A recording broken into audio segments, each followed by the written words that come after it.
For those of you that watch everything we do, you'll notice pretty quickly that this is not an episode of the Help My Unbelief podcast. Last year, Mark, Larry, and I, we started developing a testimony show called the His Not Mine Show. We may change that name later, but we actually recorded an episode with Larry's wife, Darcia, and we got her testimony. When we sat down to record that, Mark and I, we noticed pretty quickly that Larry and Darcia's story of how they came together as a couple and a family was very intriguing. And me and Mark sat and watched this whole thing, and we were just completely taken back by how the thing went. It seemed to be very therapeutic for both of them as a couple, and it was just really cool to see this testimony unfold. God woke me up in the middle of the night this week and told me to put this out. We were not going to put this out. We were going to create its own channel and do all that, but God woke me up and told me he wants it put out here. So this is me being obedient for once and putting it out for you to see. So here it is, whatever you want to call it. I don't know the title, but it's the testimony of Darcia and Larry. Love you guys. Thanks for watching.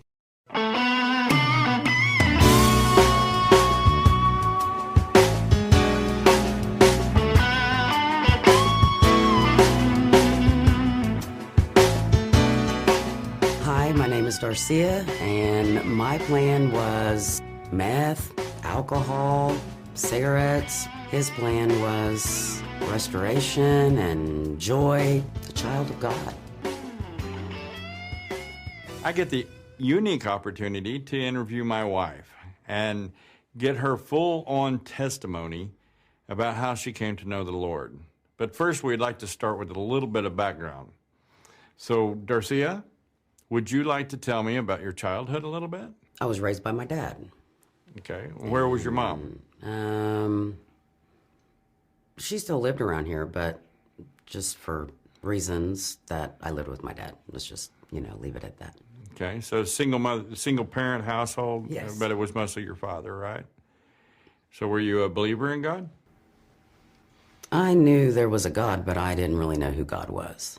So you knew of God, but you didn't know God? Right. Kind of thing? Right. Just kind of briefly give us an idea of Darcia before Darcia met me. Okay, so you're saying after I got out of high school? Is that what you're saying? Yeah. Okay, well, we can start from at the age of 18, I was a stripper for 3 years of my life. And from there, I went to school to be a nail tech. And so I was a nail tech for 15 years. Let's back up just a little bit. After your nightlife type lifestyle, what made you want to get out of that? Because I knew it wasn't right. Were you going to church at that time? No. Was you like the party lifestyle kind of thing? Yeah, but I wasn't a partier. I didn't drink. The worst thing I probably did was smoke cigarettes. Really? But I did not drink. I did not do drugs in any of that. So when did you start smoking cigarettes? 2 weeks before my sophomore year. So you were about 15? Yes. Wow. Okay. So then you kind of went on, and so the early 20s you decided to get out of stripping and you went to school to become a nail tech, right? Mm-hmm.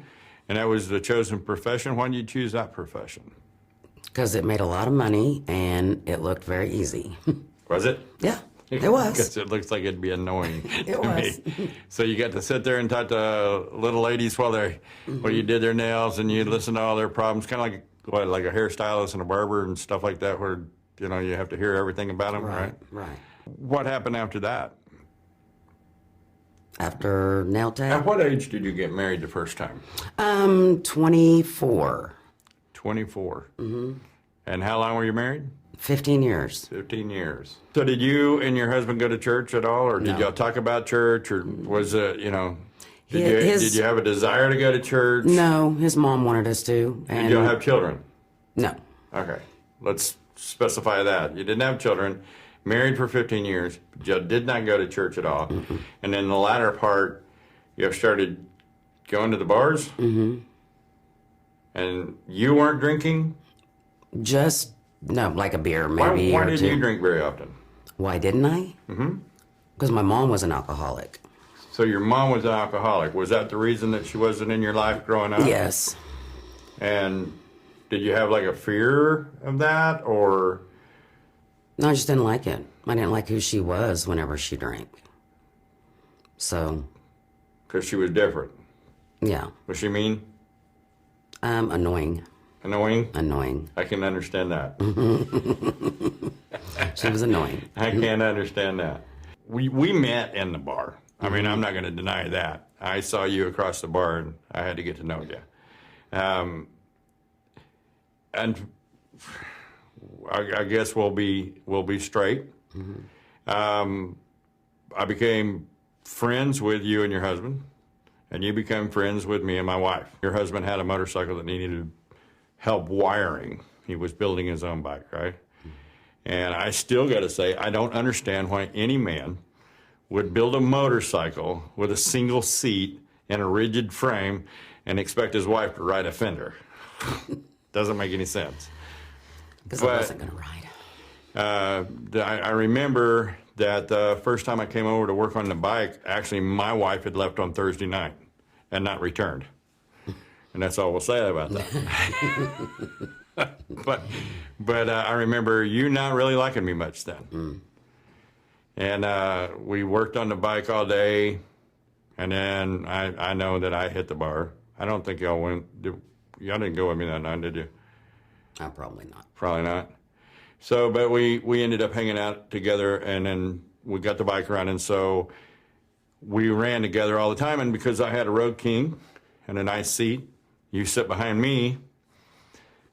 From that point on, I think you rode on his bike once, right? Maybe. Yeah, no, you rode to Cousins once. I followed. I was not happy about that, yes. Okay. Yeah. But we started playing a lot of pool. And at what point did your life start the fast-paced type stuff? You mean how drugs and alcohol got into the mix? Yeah. Why don't you share with me a little bit of that? Well, let's see. So, a girl I worked with, I'll just be honest, but I won't name names, but a girl that I worked with, and she would come to the bar, and I saw her with what I thought was the most absolute nastiest drug that could ever been made, was meth. And I was like, oh, let me try that, but I'm not going to smoke it. So just like, so I ate it, and it was just a speed. So I thought that, oh, well, that's not a big deal. It's like a pill. Have you ever done speed before? Yeah. And, in school, like White Crosses, the little ephedrine that you could buy at the gas station, that kind of stuff. But never drugs like, I might have tried Coke once or twice, but, Really? Yeah. You didn't let me know that. That's part. back when I was a stripper. I didn't know you then. How did that fast-paced lifestyle start making changes in you? Because I know that you, from mentioning when you were married with your husband, it was a slower pace, not going out, and then it started progressing at the end, and then you met me, and I have to accept responsibility for this. I drug you into a world that you weren't quite ready for. Because I remember the first time we went to a biker bar on a Wednesday night, even though your husband was still there, we were all running around together. You hooked your finger into my belt loop, and you would not go anywhere without being hooked to me. All right. And then... I was very sheltered. Very sheltered. You say very sheltered, but you're a stripper. I know, but that didn't seem, I don't know how to describe it. That was probably the most extravagant thing ever in my life. But I didn't do drugs and didn't party. Isn't that weird? I mean, that was just me. Kind of, sort of. But now, I do remember that when I met you, you were like a gym rat, big time. Yes. You were going like 4 or 5 hours a day, right? No, 2 hours in the You morning. went at 5 o'clock in the morning and you didn't come home till 9 o'clock in the morning. Some of that was talking, but some of it was working out. So, but yeah, so that was had a regimen, 15 years of as long as I did nails, and that's when I was working out too. Not to mention your OCD. Yes, So yes. that regular schedule stuff helps you out quite a bit. Yeah. And then you met You. me, who has no real structure or schedule or anything, right? Right. Just go with whatever is out there, right? And I know that we became pretty well known, I guess would be a good way of saying it, in the bike world. Your husband left you, and it didn't matter, to be honest with you. It didn't matter at all to either one of us. We weren't really hard into our relationship with each other, but we had become real good friends. And you cried on my shoulder, and I cried on yours a few times, right? Mm-hmm. But through that, we were still seeking the lifestyle of partying, the lifestyle of the bikers, or lifestyle of the bar, and that had progressed with your drug addiction. And how did you hide that from me? I don't know. I mean, everybody tried to tell you something's wrong with her. She's tweaking. Well, you were always pumped up when I met you, but that was before meth, right? And your personality was on the go all the time. And then with my party lifestyle and the work schedule, because I was working 12-hour days, sometimes a little bit longer than that, and it was like you were always pumped up and ready to go to the bar. I was. Got to be there, got to be there, got to be there. I was, right? Yeah. You and your friend ran around considerably. We had to move out of the house that you and your husband had, and we found a house that we currently own. Through that particular process, I know that I was extremely busy, so I didn't have time for the bills and stuff. We were running late on almost every bill we had. So how did that happen? Well, because I was buying meth with that money. So how did you keep that from me? Well, I don't know. If you're not in the checkbook, you wouldn't know that. I mean, how can you know something if you're not doing it? I know that every time I turned around and needed something, you would be like, yeah, we can't afford that. We can't afford that. We can't afford that. Well, because I knew what I needed. I remember even pawning some of my tools and stuff to pay bills, and still, it was never enough. And I knew that I wasn't drinking that much because, quite frankly, we took our own alcohol. How are you doing it behind my back without me knowing it? I'm not go in the bathroom, close the door. It's just like smoking a cigarette. I mean, it doesn't have a smell? No. I think actually one time you walked in the house, you said, "It smells like burnt cookies in here."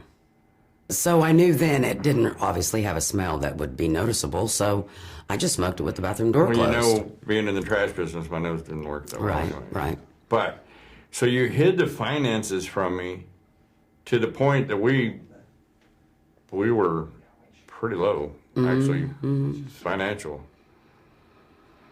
How did it make you feel inside? Well, then, nothing really. I didn't care. I didn't care until my relationship with my friend that always got me the meth and stuff. Our relationship was kind of going downhill because she was kind of going downhill. I don't know exactly where she went, I mean, honestly, but I do remember us being at the bar, and I had to tell you, I've been doing something behind your back. I remember having a lot of questions rise up in my head because, sweetheart, we moved into that house, and you told me all kinds of crazy stuff. There were people outside. There was bugs climbing in everything, to where I had to pull the stuffing out of every pillow that was red. Yeah. If it had the color red in it, you had me. You were the. I'm gonna tell you, if you weren't like the hottest chick I know, I probably would have thought you were completely insane, because the stuff that you asked me to do made absolutely no sense to me. Okay, I kind of forgot about all that. Yeah, I did, yeah. But there were those little red bugs. You can't deny it. Well, yeah, finally we did find out that there was a few red spider mites in the house. But at the same time, you were seeing stuff that was... So how did that make you... I mean, how did you finally notice or recognize that the meth had gotten you to the point of nuts? I mean, just crazy. Probably the time I was trying to drive home from somewhere, and I was like, I can't drive home. They're out there watching me. The cops are coming for me. The helicopter. Oh, gosh, I forgot about that. Yes, I couldn't drive home from Richards. I was like, I'm not going to be, it was down the street. I was like, I'm not going to be able to make it. Yeah, you worked like 2 miles from the house, and I had to come get you that day, right? I think so. Yeah. And that was right before you lost that particular job, right? Yeah. Yeah. That was, there was a whole lot going on during that time frame that kept you completely crazy. Yeah, because I kind of quit going to work too. I mean, you might have thought I was at work, but you were gone, so I kind of quit going to work. I mean, I did a few clients, their nails, but I pretty much just stayed home all day smoking meth, looking out the window. Sorry. Your meth had made you completely nuts, and to offset the arguments that you and I had, the knockdown, drag-out fights, and I remember going to the thrift store and buying glass and telling the lady behind the counter that we were just buying more ammunition for the next fight because we're getting ready to go out on Friday night, and so Thursday we have to bone up on ammunition. And it was like every weekend it was a knockdown, drag-out fight the whole time. I remember you getting mad at me a few times when I pulled into the garage on the motorcycle, and you would jump off before I was ready, and the bike fall over, and then that would infuriate me, and then our house took a lot of damage from the anger and the fights and every bit of that. How did that make you feel? Still, not really any feelings there because, drugs. Does that really mask you on how you care about things? Yeah. So it really just clouds over every rational thought in your head? Yeah. I mean, I haven't been there, so I don't know. I mean, I all I did was smoke marijuana back when I was a teenager and, zoned out that way. And it didn't make me where I had no rational thought. But I remember there were so many times that you and I would have an argument over absolutely nothing. And it would it came close, babe. It came so close to me being done. I bet. It was one of the hardest things I think I've ever had to go through. And for some reason, I just couldn't let you go. And the only way later you came to me about the meth. So tell me about that. Well, my avenue was running out, which was only one person. I got it from one person, and our friendship was not really there anymore. So I couldn't really get it anymore. But also there was one thing that I did, even though I didn't go to church, even though I didn't have a relationship with God. I stood in my bedroom, and I will never forget, and I had my pipe, and I lit it, and I looked up at God, and I said, I know you'll let me know when it's time to quit. And then I proceeded on to smoke it. No big deal. Don't even know what made me say that. Because like I said, it's not like we talked about God or anything like that. So then just shortly, like I said, avenues ran out. So I look back now and can see all of that was God. Why my avenue ran out. Why I had to come to you and tell you. And so he was telling you it is time to quit. Yeah, I mean, that's how, when you look back, I mean, yeah. And so did you reach out for help or like? I just, when I told you, and I stayed home from work for like 3 days and just slept.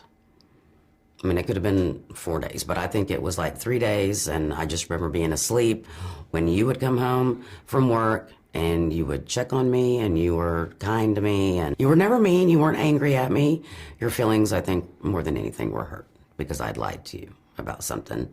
And well, I remember having 3 rules. Don't cheat on me, don't lie to me, and don't do drugs. And you just shattered 2 of them. And I was not happy about that. I didn't want to go down that road ever again. Right. That was where I came from already. Right. Being lied to, you mean? Being lied to and drugs. Yeah. So there was that. So we got past that. Yeah. Now, but you didn't go to recovery. No. You didn't have really any withdrawals past that 3 days. You kind of came back to normal. Mm-hmm. But you had become gaunt. Oh, Is yeah, the way you kept telling me how much weight you had gained, but you had lost so much, like seriously, in your size, 20 pounds is a lot. You had lost a lot of your muscle mass that you had gained. Mm-hmm. You had lost a lot. You had absolutely no body fat anyway, and then you went down to absolutely nothing with just your muscles wasn't there as much as they were. And you started kind of working out a little bit and building back up into that. You went from not really a drinker to occasionally a drinker to hanging out with me like full force, because we were in a bar all the time. At what point did you make the transition from beer to alcohol? I think we were still running around together, remember? And my ex-husband was still around because I had my first Red Bull and vodka shot. That's it. Yes, I forgot. Red Bull and vodka. Had my first Red Bull. That's when I made that was a transition. So that was during just the drinking time. And yeah, because I had switched from one beer to the other just because that was the beer you drank. Yeah. And I didn't like beer at all. Yeah. So I was already wanting to drink the alcohol and shots and all that, but you added the Red Bull and alcohol, or Red Bull and vodka, and vodka as your main drink. I remember that because my bar tab went up. Yeah. Yeah. So that was even. So you were doing that and the meth. Yes. At that time, right? Yeah. Yep. So I'm backing up just a little bit, but you started actually drinking the liquor, and I remember you complaining because maybe were you that high that at times the alcohol wouldn't really have any effect on you? Oh, yeah. Because the meth? Because I don't know how it works, so I'm asking you a real question. Well, I remember alcohol is a downer. the barmaid, you would argue with the barmaid, and then you start ripping into people because their alcohol didn't have enough flavor on it, or didn't have enough alcohol content, and you were drinking all night, but you couldn't get enough because you were out in the parking lot smoking with your friend? Well, yeah, I mean, or in the bathroom of the bar. Yeah. Wow. The point is that, yes, you could not have both of them. One overruled the other and meth won. So then once that went, then the alcohol started kicking in, trying to fill that void that you had? Since I wasn't doing meth anymore, well, then I just picked up the drinking more so. So you added a larger monkey, and so instead of a monkey, it went to an ape. Yes, on you, right? yes. And how long did that continue with the drinking? Oh, that was 10 years. I would say 10 years on drinking. Now, we started going to church. Why did we start going to? Do you even know why we started going to church? You said you wanted to start going to church again. And I was like, I'm not going to church because I'm not going to be a hypocrite. And I'm not ready to quit doing everything that I'm doing. So, and you said, well, you just don't get it. It's not that you got to change for church. It will change you. And I said, well, I'm not going. And then so you left it alone. And then you decided that... This was when my mom... she was still alive. She was starting to go down to the end of her life at that point, and I wanted to start going to church to be able to take her to church. We found a church where I used to go to church with a few of those people that I knew, so I knew a few people, and we went to church there. And you hadn't quit your drinking habits, neither had I. Right. We were both still smoking cigarettes. We still both drinking beer, and you had already bypassed the meth, right? Yeah, okay. Meth was gone. Never picked it back up again. Never, nothing. I mean, that was gone. So we started going to church, and we took Mom a couple of times. I remember Mom being able to go a couple of times, but physically it had I had waited too long, actually. But I still had a call. I still knew that things had to change. I had become so aggravated with you on the intensity of stuff. Our fights they backed down a little bit, but it wasn't much. And just the disappointment that I have to come home and battle every day. After working my butt off, then I'd have to come home and battle. And half the time I'd have to make dinner if I wanted something to eat because you didn't even care if you ate. I remember those days that was aggravating. You didn't want really anything to do with my kids. I remember I begged my daughter to come back from South Carolina, and her whole family moved back. So I had some reason for meeting, being around other people. I remember that at the last couple of weeks of Mom's life that my other daughter moved back from South Dakota as well, or no, North Dakota as well. And so I had all my grandkids together. I had all my daughters, because at that time we were still having a relationship with my youngest. So but the sad thing is that we were going to church. And then Danny asked me to come to that church that we go to currently. And it was a lot different. Where were you at that point? You were still drinking? Yeah. And I was still smoking then, wasn't I? Smoking cigarettes? When we first went to cigarettes, I'd already quit before we... So I quit when we were going to Passion, right? I think so. On smoking? I think so. So I started kind of making that track. Oh, yeah, because we were even in a small group. And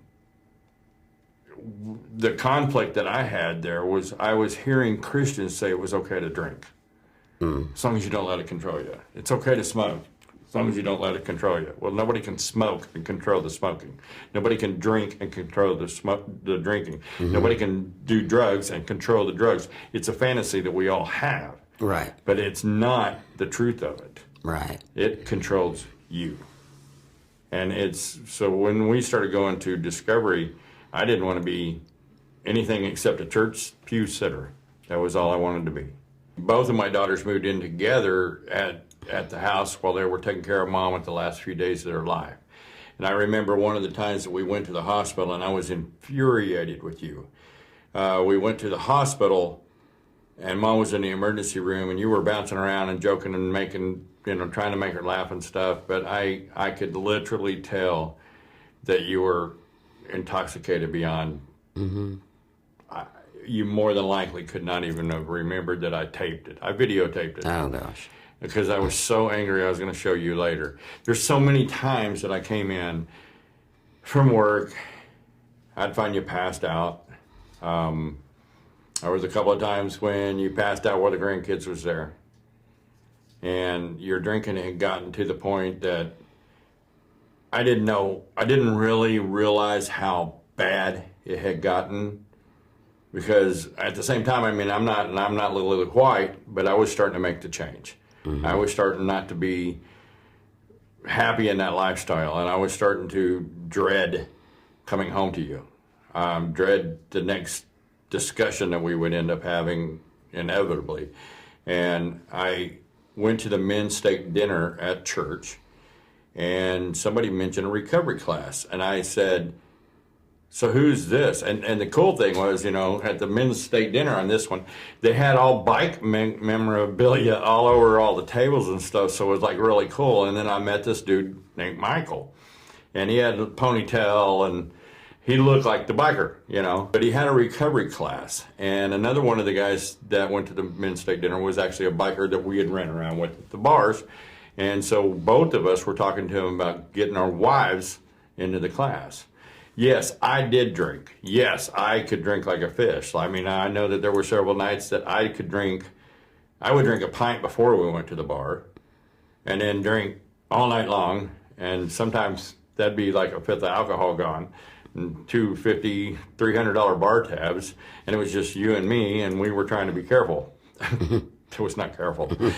Not careful at all. But I remembered that the change started happening there. And through that process, I knew I had to get you to calm down off of the drinking.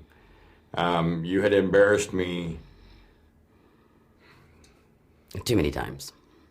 Birthday parties. You had infuriated me. Yes. I couldn't stand I almost couldn't stand coming home. And church, I had this ray of hope. I had this ray of hope that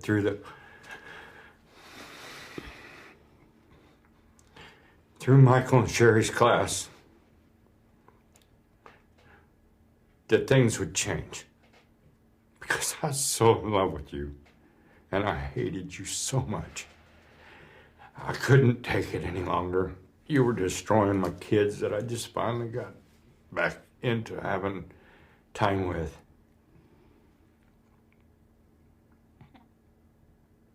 My grandkids are growing up, and I'm giving them a grandmother that was drunk so much. And I was like, I have to change. I have to change it. I have to hope that she comes with me. Mm-hmm. Because Mom dying.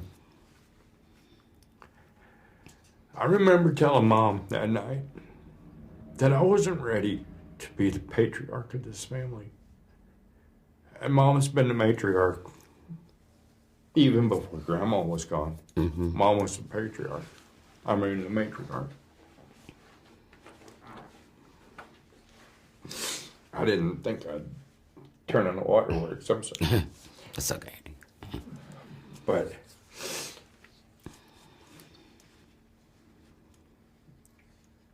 she couldn't say anything with her mouth, but she told me with her eyes that it was time for my change.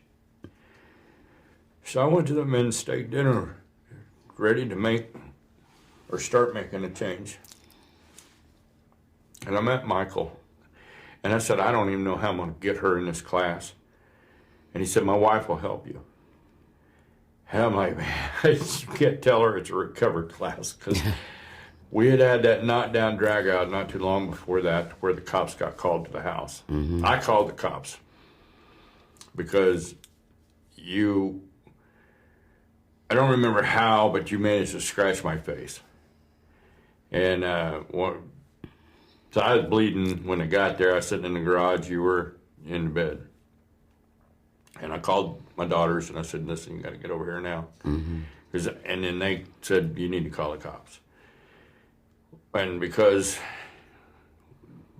you were drunk, they all came in. Do you even remember them coming in? Yeah, I do. I remember your daughter asking me or telling me, you can go to recovery. And I gave you an option. You go to recovery or get a divorce. And you were like, get a divorce. I'll divorce you right now. I'm not quitting drinking. And I remember the cops came in and I was sitting in bed and the cop came and stood right there at the bedroom door and he said something to me and I don't remember how it all went. I mean, I can't remember that part. I mean, I just know that I was like, I didn't do anything wrong. It's my house. I live here, pretty much attitude. And then that part was over. But that part was over for you. Wasn't over for me. Yeah, I know. The cops suggested that I remove all the firearms and all the big knives from the house, and then I go stay with my daughter for a couple of days and let things cool off so that it didn't re-escalate that night. And so there again, I went over there and spent a couple of nights with them. And then Mom passed. You know, when Mom passed, I'm going to back up just a second. Mom passed, and I remember at the funeral, because I had to speak at the funeral. I'm the oldest. And I spoke at the funeral, and you were drunk. Mm-hmm.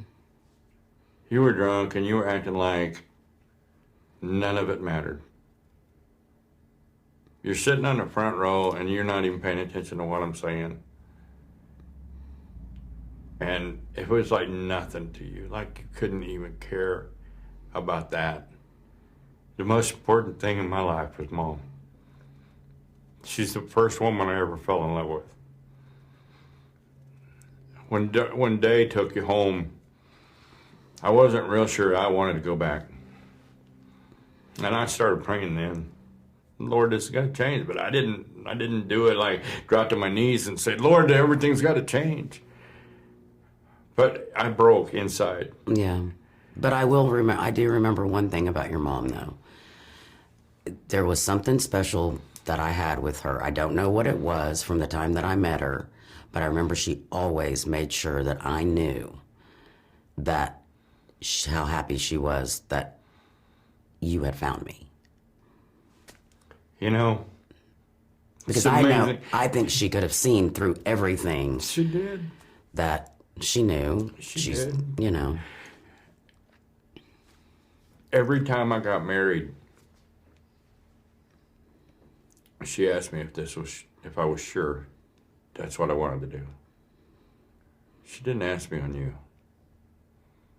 She told me she was glad.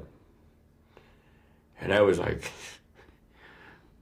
that's a little different, you know, because we were still drinking then. But that's when she still had her senses about her, and so many things that's going on in my life, and I just couldn't get you to back me up on any of it. It's killing me. And then having to make the change,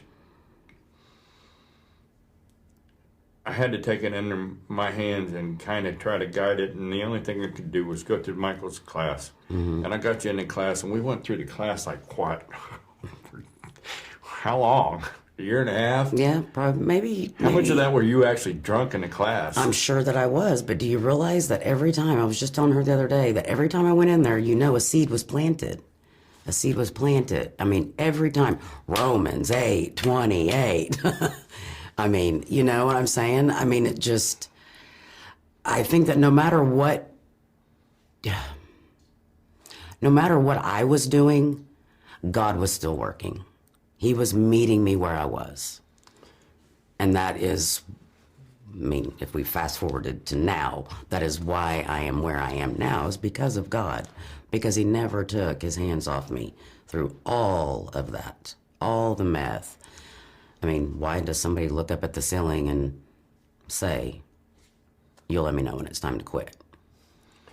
You know, and... We went through a little bit of time between the steak dinner, and then I decided to go to the men's conference at Sparks, and I was going to be gone for 3 days. And it was like the first... I was thinking it was the first time, but actually a couple of nights that I had to be away from you would probably be the first nights that I actually went overnight away from you. Right.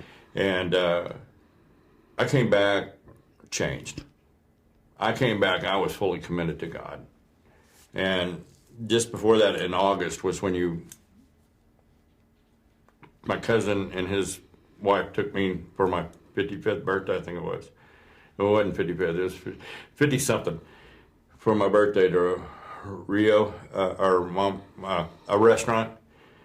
And they came and got me, when you went to the bathroom, they came and got me and told me that they were going to have you arrested or I needed to remove you. And I was infuriated.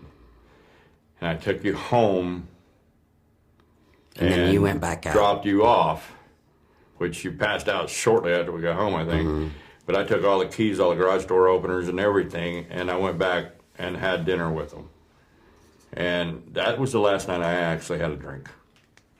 That was the last night. I drank my birthday toast to myself afterward. And then I was done with the drinking. And I was done with the lifestyle. And I kind of made that decision. And then when I went to the men's conference a month later, then I went all in. And Lord, if you got to strip everything away from me, but I'm ready. I'm ready to serve you with everything I got. And then as soon as we got back, and I'm full force with you drunk. And I'm like, God, you're going to have to let me have a divorce. I know it's not right, but, you'll forgive me. I got to be done. And he said, no. And I said, I'm done with her, Lord. I'm done with this. She's running my family. She's running everything I got. I'm done. And he said, no. And I'm like, I've been divorced 3 times, Lord. Why is this one a problem? He said, no. He said, no. And so I gave you to him. I gave you to him. And I said, from now on, I'll be your husband, but she is your problem. I've given you to her. I'm taking my hands off of this, and I refuse to deal with this. So when I remember like it was a Sunday or two after that, Pastor Kevin actually came to me and said, Darcia's seems like she's got alcohol in her breath. And I want to tell God it's his problem. Somebody else would come up and say, Darcia's kind of drunk in the bathroom. At church. Mm-hmm. Sherry, come, tell me, you know how drunk Darcia? Yeah, tell God. It's his problem. It's not my problem. I can't control it. I'm not going to control it. I gave it to God. It's his problem. Mm-hmm. And I think that was actually our saving grace. Through Michael and Sherry's class, and we even taught the class a few times when they were gone. Mm-hmm. And you were going to the class drunk off your butt. Mm-hmm.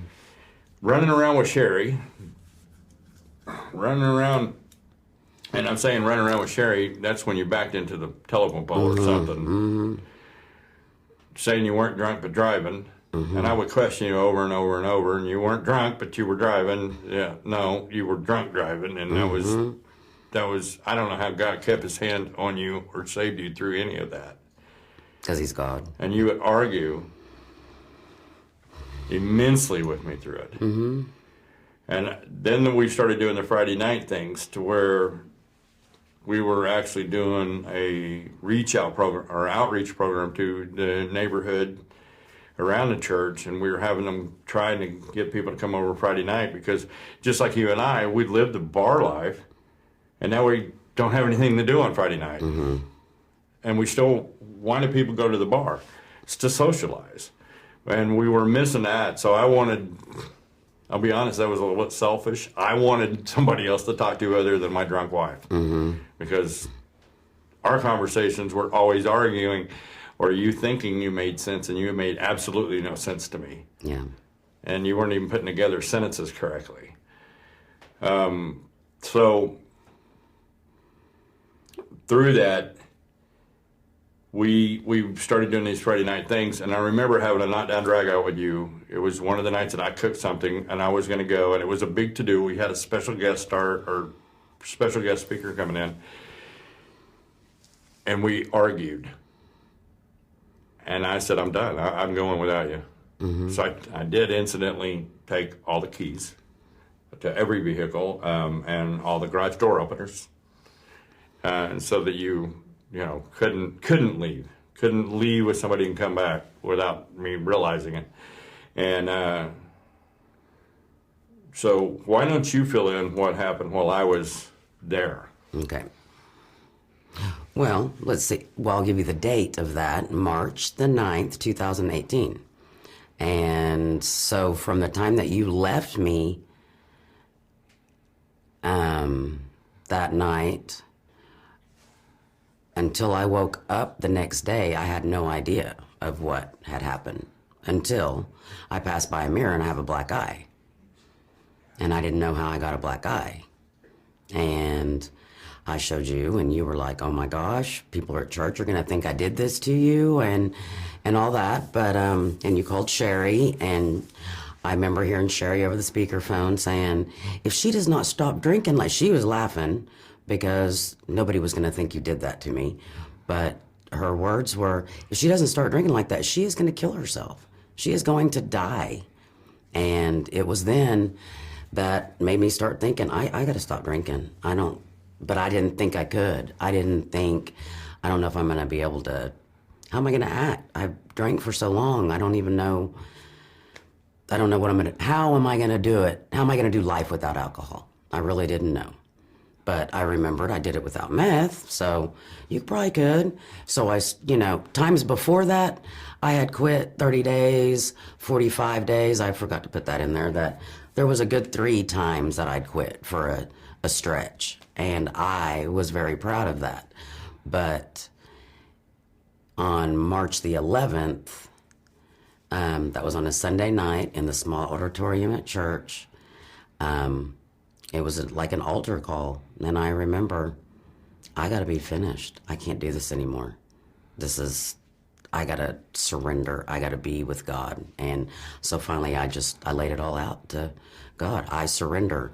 And I was bawling and crying and squalling. And I remember one of the girls, Heather, that we weren't really friends, but just she was a fun person at church to talk to me, and she was leaving the auditorium, and she said, she tells me this later, but she comes over, she starts praying for me, and she's very stern in her words and the way that she's, I'm going to be honest, like casting out a demon is how she spoke. Yeah. And I remember. But I didn't understand all that kind of stuff. I just knew that I had surrendered alcohol to God. I didn't know what was about to change in my life. I had no idea. In a sense, a little bit, I felt like I was just going through the motions by the time I got home. I thought, I'll just be drinking tomorrow, I'm sure. I've still got some alcohol in my closet. And that next day, I can remember going into that closet. There was like this much in that bottle. I went, well, this is going to be it. I drank that, and which was half water, half alcohol, because in order to stretch out a big bottle, I would pour water into it after it got halfway through, so I'd still have a whole full bottle again, Anyway, it was pretty bad. But is that how you hid the drinking from me? Because yes. I knew that the alcohol was there, but it's clear on that. Now, I do recall coming across one of your bottles, and I thought it was water, and I just about choked on it because it was pretty much straight vodka, yet you had added tequila to it as well. Yeah, because vodka wasn't doing it anymore, so I did tequila and vodka mixed. Yeah. I don't know about anybody else, but neither one of those do I like. Therefore, just absolutely gross. Yeah. And that was that's how strong you were. Right. Yeah. So yes. When I'm saying an alcoholic, I'm talking alcohol, a lot of alcohol every day from the time I woke up to the time I went to bed. This wasn't just a weekend drinker. This was an everyday drinker. And I never drank again. You never drank again? Never picked it up again, never went to the store. So how long were you actually hardcore with the alcohol controlling you? A good 10 years. A good 10 years? Yeah. And you quit drinking like that? Quit drinking like that. Okay. How can you do that? I don't know how I could do that, because it wasn't me. That was God. That was God. That was literally God. Did you have to go through DTs or struggle, or did they give you counseling? No. Because quite frankly, the class wasn't really counseling on the class. It was just being able to kind of open up and learn a little bit about how things control us. And everything was Romans 8:28. Right. So, but you didn't have any kind of struggle. Because, I remember James, my son-in-law, saying how you were going to have the DTs, you were going to have the withdrawals, you were going to have the night sweats, you were going to be worse than you even were then. And yet, here just a few months later, God delivers you from it, and you have absolutely no after effects? How does that work? I don't know. And I didn't know anything prior to that, like, what am I going to go through from not drinking? Because I didn't go through anything other than a few days of sleep with meth. So I didn't know that there was going to be some kind of side effect, because I had to quit, 30 days, 45 days on my own. And would want to drink, but I never did have any ill effects. But no, I had not one shake, not one tremor, not one nauseous feeling, not everything that I was supposed to have, I did not have, that people said, wow, I can't believe.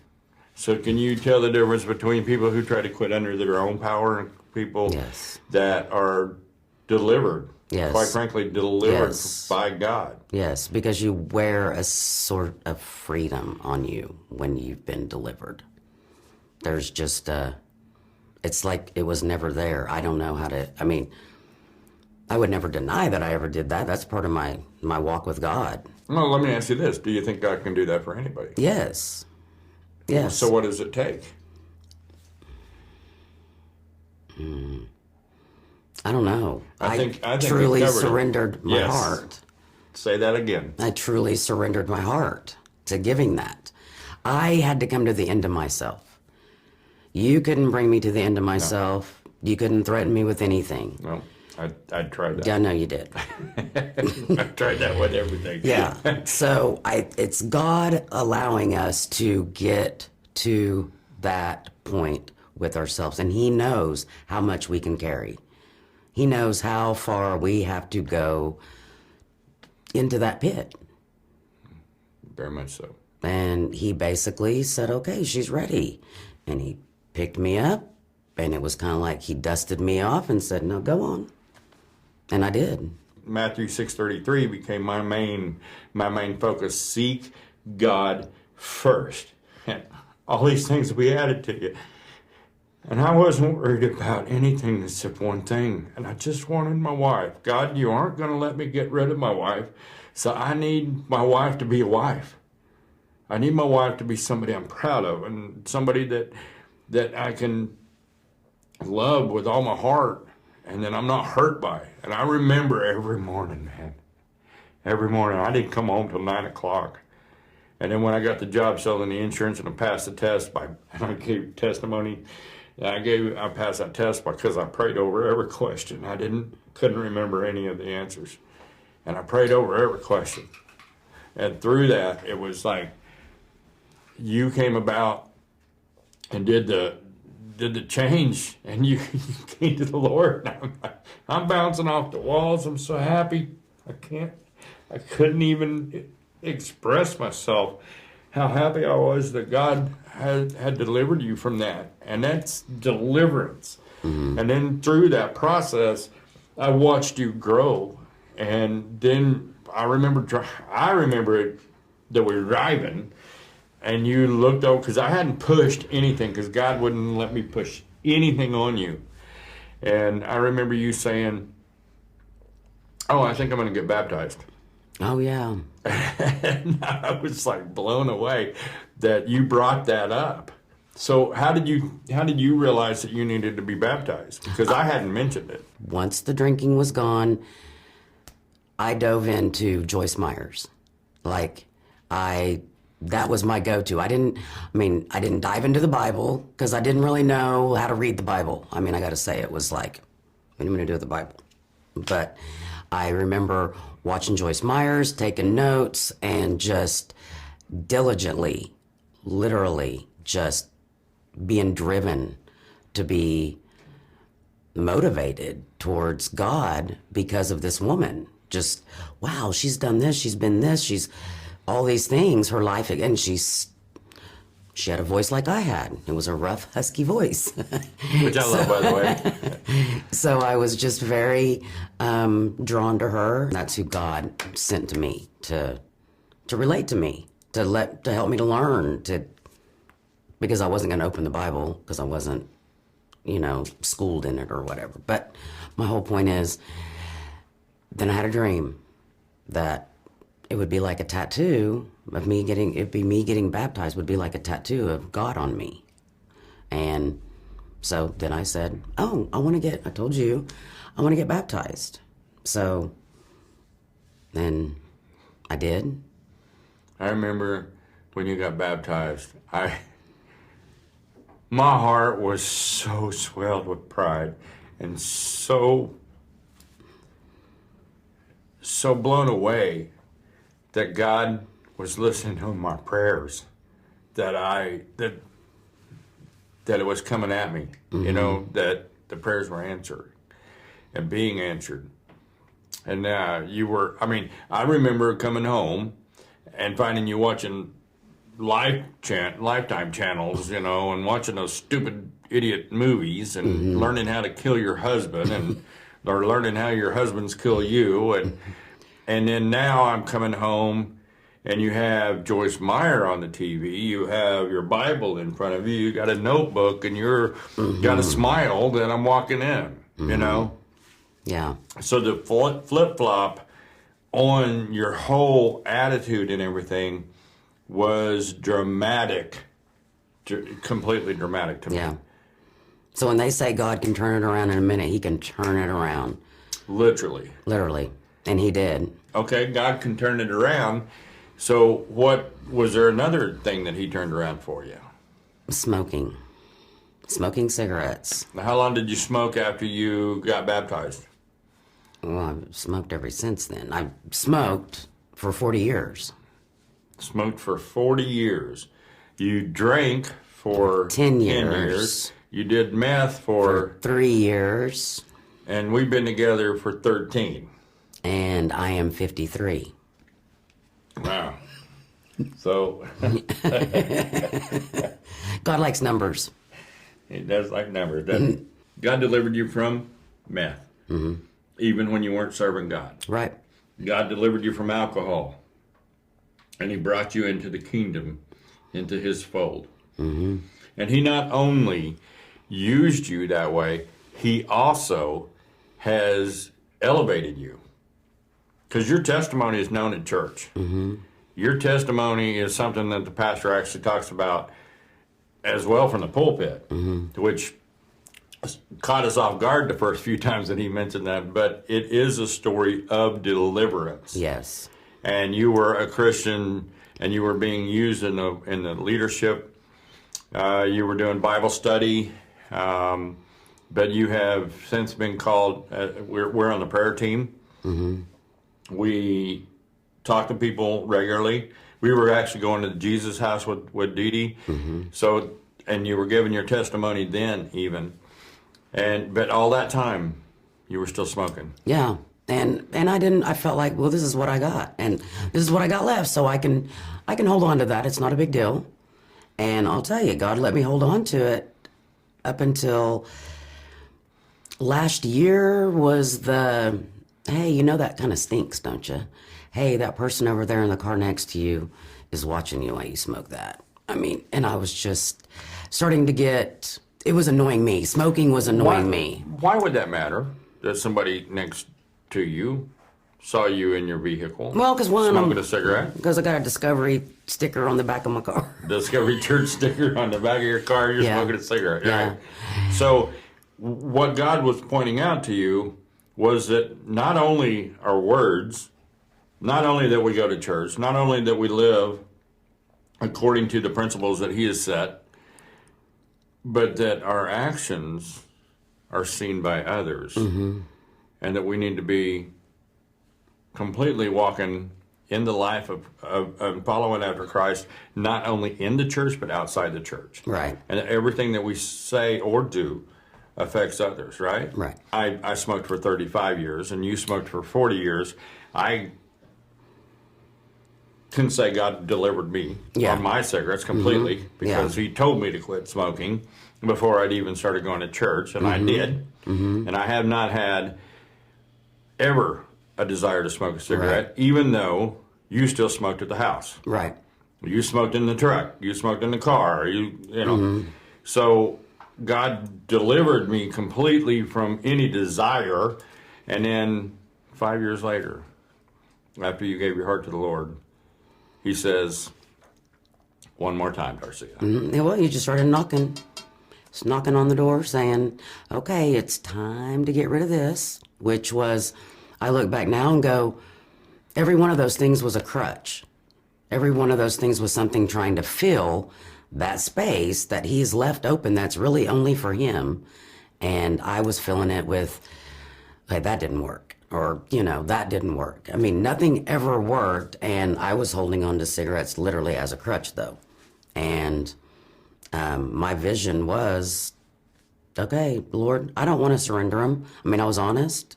I don't want to quit smoking. I like to smoke, but I need you to take the desire away. And so our church started a prayer and fasting on January the 9th, and I decided I'm going to get on board with this. And so my fast was getting up an hour earlier than I always do, which I get up at 4:15, so I got up at 3:15, 3:30, spend those first waking moments with God, and this is for this desire to go away, Lord. And by January the 15th, we're there in our revival night, and the same girl that spoke over me, Heather Murphy. So the same woman that talked to you about the alcohol when we didn't know her. Right. But now we know that she gets used by the Lord Yes. a lot. Yes. And yes. she came as a messenger again and to said, me, turned to me while we're in revival and said, "Girl, you're loosened from those cigarettes." And I said, "What?" And she goes, "You're loosed. You're loose from those cigarettes." And I was thinking, not everybody here knows I smoke, but okay. But she spoke it, and all I could think about was, no, I don't want to. Not yet. I just bought 4 packs. I had just stopped after morning church and bought 4 packs of cigarettes. And so she knew how I was feeling. You know, did the Lord actually tell you not to buy those? did he tell me not to? Did he say, hey, you might not want to buy those? He did try to say, maybe you should stop after, like, tonight church. Like, why don't you stop after tonight, after church tonight, instead of this morning church? I don't know why the Lord just told me to ask you that. Seriously, he did. He really did. He did. Because I was going to say, I don't think I told you that. I did not tell you that. No, I just felt a prompting in my heart to ask you that question because, I know you wouldn't have stopped anywhere after church. That's at why. night on your way home. That's why. But I know that when Heather told you that, you came, because I was greeting, and so you came back to the door and told me, or the backside of the church as people were walking out, and I was doing the exit greet, and you told me. Mm-hmm. And I remember I did a what? A hallelujah? Did I do it quietly? No. No. I yelled hallelujah at the top of my lungs in our church, right? Mm-hmm. Which I'm kind of known for now. But it was such a relief because I was calling it deliverance, but I want to back up to what you said. Heather said what? I was loosened. Okay, so what's the difference? Loosed. What's the difference between loosed and delivered? Well, I didn't realize it until I have had to walk through it. I still had a part, basically. I was loosened. I have loosened them from you. Now you have to walk it out. Because I didn't have to with alcohol. And I didn't have to with meth. But cigarettes, to me, when I kept asking for him to please, Lord, you know I hate smoking. I can't stand to smoke. When I'd be sitting there smoking, why don't you just take them away like you did alcohol and meth? Come on. And I went, he's not going to do it the same way. He's just not going to do it. But how's he going to do it? And the way he did it was how he did it. And I thought, is it real? Did she really? And that was the enemy trying to say, did she really say that now you need to quit? And I was like, I know what happened in my life when she spoke over me, that, that was God speaking, or, I know what happened then. And I knew that if I did not take what she said and go with it, I was not going to get another chance for it to be free. I mean, it was going to be harder if I ignored God. To me, one of the things that God basically spoke to me whenever I had to keep talking to God. I do a lot of talking to God and exactly how I feel. And I felt like, God, this is a struggle. And God said to me, is it? Because you haven't had to struggle with anything. And I just want you to walk it out. Just want you to, and I did. That's what I had to do. Made it so much easier because... Did it make it harder that I was running around telling everybody, she's delivered, she's delivered? Kinda. Yeah, you were doing a struggle a little bit with it. I was. I know that when we got home that night, I threw away 4 packs of cigarettes in an ashtray. I did. Yes, you did. I did. Yes. I had to throw it away. I had to make sure that they were in the trash the next morning, yes. I had to throw it away. So, yes, threw that away and never picked them up again. And how long has it been? Since January the 15th. Well, that's when I was loosened. January 16th is a clean day start, so and now we're 2 months. Right at 2 months. Mm-hmm. Wow. So 2 months. 2 months. How do you feel now? I feel wonderful. And I don't feel like I ever smoked. That's what's weird, is I'm like, but I remember the prayers that were prayed for me that night was no effects of the smoking. But sometimes God lets us walk out to show us that you can do that it. He can do it. And shows us His strength in us. Yes, yes. I am here with you while you're going through this. If you're listening to this, we have been through a lot in our marriage. And one of the things that I keep standing on is that Matthew 6:33 is one of the things is peace. And that's the biggest change in our marriage. We not only have more love for each other now than we ever have in our life, that I'm so proud of you. I'm going to get emotional again. I am so proud of you. The changes that you have made to go from walking into the walk with the Lord in such an intensity that you are an inspiration to me. And everything that we do in our life, you have been strong. You have given me the verses sometimes that I need for the day. And peace. Peace is the biggest thing that I know that God has given to you and I. And with you, what is the biggest change that you feel that has happened in our marriage? Well, that I'm that better wife that you prayed for. I'm not Proverbs 31 woman or anything, but I'm not a leaky roof either. So, Yeah, you do quote Proverbs to me a lot. But yes, you know the Proverbs does say that a good wife is like a gem. I think so. And I believe I have a diamond now. That all the pressure that we've gone through in our marriage has literally turned it into a diamond. Yes. We put God in the center of our marriage, and it's 5 years, it's coming up on 4 years now. 4 years that we have had God in the center of our marriage. And how would you say that our marriage is now? No, it's just changed everything. He's, embellished it. Definitely different than what it was, but we have a relationship. We're not just husband and wife.